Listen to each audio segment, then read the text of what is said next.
Men, or as it should have been titled, Gaslighting, sees Alex Garland attempt what is best described as an M.R. James story directed by Darren Aronofsky. We take Jessie Buckley as Harper, give her an insane amount of trauma at witnessing her husband, Papa Asidou, fall to his death.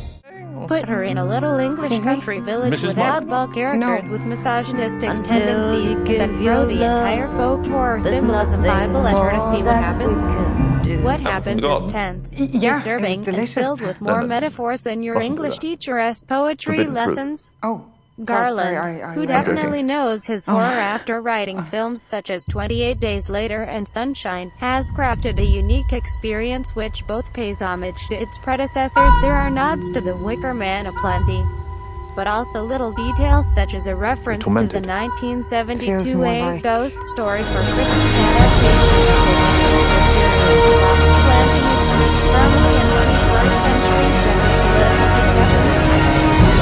Jump scares are, for the most part, out of the window. Instead, both use of silhouettes and dramatic irony are, in combination with exquisite timing on the editing from J. Roberts. The main tools for building But if you'd suspense, given him the chance to almost all of apologise, which are done he'd marvelously still be well. alive. Everyone puts their heart and What? soul into the acting. Jessie Buckley and Rory are utterly stellar.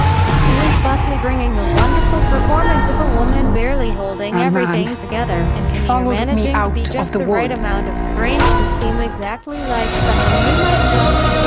Playing the cinematography is pulled back, deeply moved, but never clear, and sound design, with the occasional rumble in the background at just the right moment. Subtly adds Well, that play a game. extra ratchet of You tension. hide.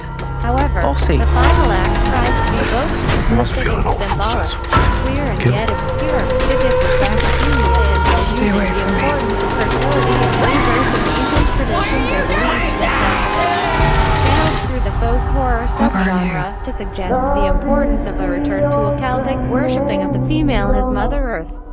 In doing so, it dispatches of the corrupted impression modern man has of the role of women in society.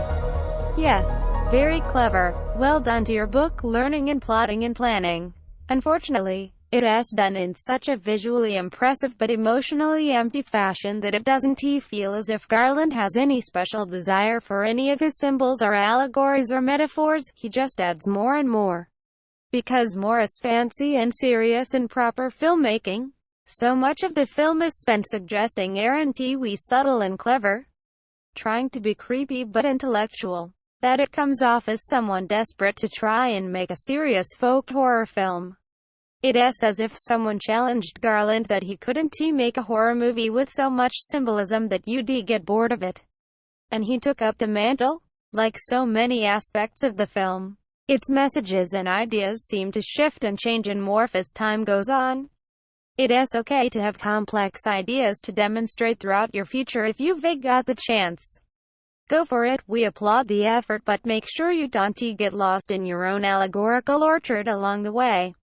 Men is one hell of a trip. It is not trying to follow the rule book, instead it greedily grabs hold of any and every idea going and swallows them whole, regurgitating it back out onto the screen, raising questions without ever being sure if it has any answers.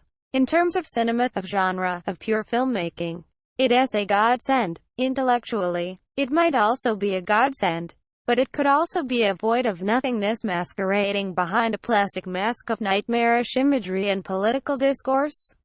Nothing is quite what it seems.